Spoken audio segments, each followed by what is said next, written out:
getting some breaking news from Mexico. After drug lord El Mencho was killed, Mexico erupts. Cartel leader is now dead and violence is spreading across several parts of the country. US-backed raid sparks unrest in Mexico. Remember, the Mexico cartel chief El Mencho was killed in a military operation and which was aided by the United States. United States had provided the intel, and western Mexico is now rocked by violence. Highways have been blocked, vehicles have been set on fire, petrol pumps have been set on fire. There's chaos at the airports and complete unrest in Mexico after the killing of drug lord El Mencho. And we're now being joined by a journalist from Mexico City, Stefania Coppi. Stefania, give us more details on the current situation, the unrest that is prevailing in the Mexico City, and the cartel retaliation, the scale of cartel retaliation after the killing of El Mencho. Yeah, thank you for having me. So yesterday, it was a very volatile and harsh day for Mexicans, especially those living in Jalisco, Michoacán, Colima, and Guanajuato.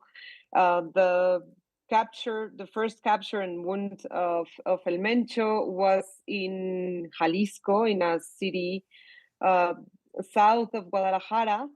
And when most of the people that work for the cartel noticed that El Mencho was being captured, violence erupted first in Reynosa, the border with Texas, and then continued in different states. Around 20 cities of the 32 in Mexico had 250 blockades, narco-bloqueos, as we call them, which is they basically set a car on fire to stop security forces from entering certain places, to empty safety houses, guns, and so on. Right. And has any advisory been issued by the Mexican government? Yeah, so today most states didn't have class for children. They asked them to stay put and stay at home and only take necessary travels. Airports are working, but some airlines decided to cancel flights or delay them today, especially coming from Guadalajara and Puerto Vallarta. Puerto Vallarta is it's a big tourist hub in Mexico. It receives around 6 million people per year, so it was quite chaotic for a lot of people. Were the authorities prepared for such kind of retaliation on the killing of El Mencho?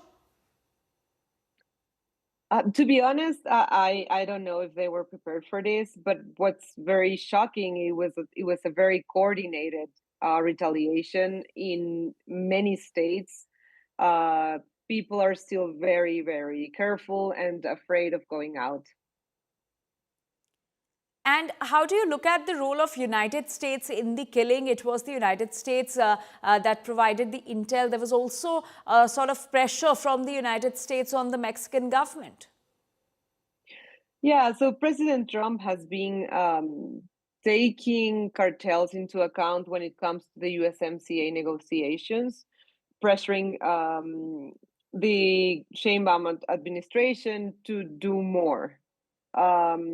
He has said in several times that he would love to help Mexico and provide security forces, which Mexico has refused. This time around, what they provided was intel, and it's apparently thanks to what that's what security forces said this morning. Thanks to one of the lovers of El Mencho, they were able to know where he was. All right, Stefania, do stay with us.